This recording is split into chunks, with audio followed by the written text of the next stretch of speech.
Baik, langsung saja saya akan jelaskan. Konflik itu merupakan realita hidup. Mau tidak mau, suka tidak suka, cepat atau lambat, dalam perjalanan hidup, setiap orang pasti akan menghadapinya. Konflik terjadi apabila ada perbedaan pendapat yang mengakibatkan perselisihan yang terjadi antara dua orang atau lebih. Jadi, pada kasus ini saya akan membahas tentang kasus di perusahaan. Pada PT, saya mengambil kasus pada perusahaan PT Bumn. Maaf, sebelumnya saya tidak bisa menyebut nama perusahaan tersebut. Jadi perusahaan ini bergerak dalam bidang konveksi yang mengalami konflik antara perusahaan dengan karyawan, di mana konflik yang terjadi disebabkan karena adanya miscommunication antara atasan dan karyawan. Jadi perusahaan ini mengalami permasalahan antara karyawan dan perusahaan disebabkan oleh adanya miscommunication. Miscommunication ini terjadi yaitu perubahan kebijakan dalam perusahaan mengenai perhitungan gaji upah kerja karyawan. Permasalahannya yaitu perusahaan tidak memberitahukan kepada karyawan akan hal ini, sehingga mereka merasa diperlakukan semena-mena oleh perusahaan. Adapun hasilnya, suatu perusahaan bergantung pada manajemen perusahaan, yaitu bagaimana mengelola sebuah perusahaan, mulai dari karyawan, tugas-tugas, sampai kegiatan-kegiatannya.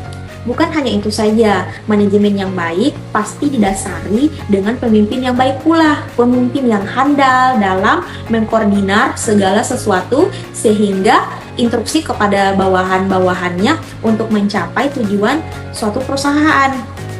Biasanya masalah timbul karena lingkup yang kurang kondusif di suatu perusahaan, misalnya sirkulasi yang kurang baik atau temperatur yang tinggi sehingga memungkinkan seorang kayak emosi. Memang terkadang kondisi lingkungan harus diperhatikan juga. Selain itu, pemimpin juga harus mengenal karakter setiap karyawannya dan mampu menyesuaikan diri dengan karyawan. Adapun kondisi perusahaan yang terjadi yang sudah tidak karuan, para karyawan mengambil tindakan dengan mendemo perusahaan tersebut.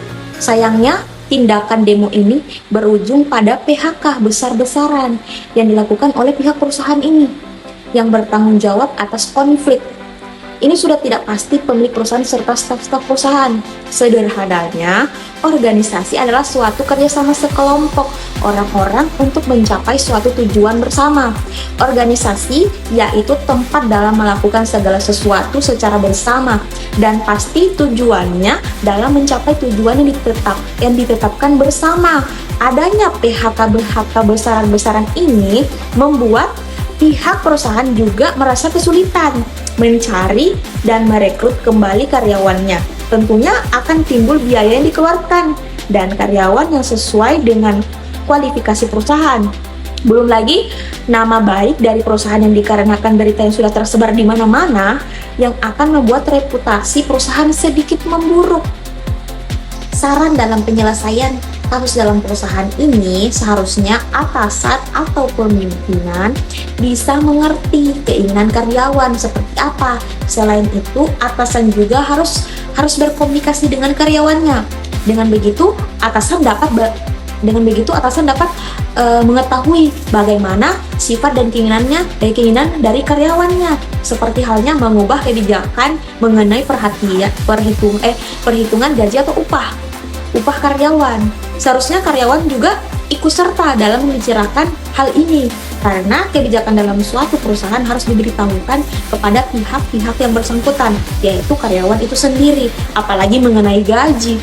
Gaji itu merupakan salah satu hal yang penting bagi karyawan, karena dengan gaji ini tersebut mereka memenuhi kebutuhan hidup. Jadi kehidupan manusia itu bergantung pada manusia yang lain untuk saling membantu atau kegiatan lainnya. Sama halnya pada sebuah perusahaan, karyawan bergantung pada perusahaan dengan bentuk gaji atau upah. Sebaliknya, perusahaan bergantung pada karyawan, yaitu kerja yang mereka lakukan. Karena menang tenaga kerja dan upah tidak dapat dipisahkan. Pertama, redakan emosi lebih dulu. Masalah jika diselesaikan dengan emosi bisa berdampak buruk bagi masing-masing pihak. Tidak ada ukuran yang pasti untuk meredakan emosi, tergantung dari diri masing-masing. Jika memang menyelesaikan masalah dengan pergi dari situasi tersebut, maka lakukanlah. Kedua, cari tahu akar masalah dalam mencari tahu atau identifikasi masalah, dan pastikan juga emosi sudah terkontrol agar bisa menemukan titik terang dari konflik tersebut. Dengan mengetahui hal tersebut, pihak yang terkait bisa mencari cara untuk menyelesaikannya. Terus yang ketiga itu berdiskusi secara terbuka, luangkan waktu untuk membicarakan masalah secara baik-baik. Konflik yang terjadi mungkin adanya kesalahpahaman akibat miscommunication antara perusahaan dan karyawan. Dalam proses diskusi ini, berikanlah waktu untuk setiap orang dalam menyampaikan pendapat, baik itu dalam atasan, bawahan, tapi mendengar juga apapun pendapat yang disampaikan. Keempat, mencari jalan keluar setelah menampung aspirasi atasan atau bawahan. Usahakan mendapatkan banyak solusi sebagai cadangan jika nantinya solusi pertama tidak dijalankan dengan baik. Adapun kepercayaan bisa menyembuhkan hubungan yang sehat dan harmonis di antara atasan dan bawahan. Jika sekiranya diskusi untuk menemukan solusi atau antara kedua pihak tidak ada yang mengalah dan memegang teguh dengan pendapat masing-masing. Jadi, dari kasus kesimpulan tersebut, kasus yang saya analisis di atas yaitu menggunakan teori konflik pada perusahaan PT. Sebelumnya maaf, saya tidak bisa menyebut nama perusahaan ini. Jadi, terjadinya konflik pada perusahaan ini karena adanya miscommunication antara karyawan dan perusahaan itu sendiri. Hal ini mengakibatkan karyawan melakukan aksi demo terhadap perusahaan. Akhirnya perusahaan mengambil tindakan dengan mem-PHK karyawan-karyawan tersebut, atau dikatakan PHK besar-besaran oleh perusahaan. Adanya komunikasi antara atasan dengan bawahan adalah hal yang sangat penting. Dengan begitu, atasan bisa melihat dan menilai setiap karyawannya sehingga tidak terjadi hal seperti pada perusahaan ini. Segala sesuatu kegiatan perusahaan yang memang melibatkan karyawan seharusnya bisa dibicarakan secara terbuka, apalagi hal ini mengenai gaji atau upah, di mana gaji adalah hal yang sangat berharga bagi mereka untuk memenuhi kebutuhan.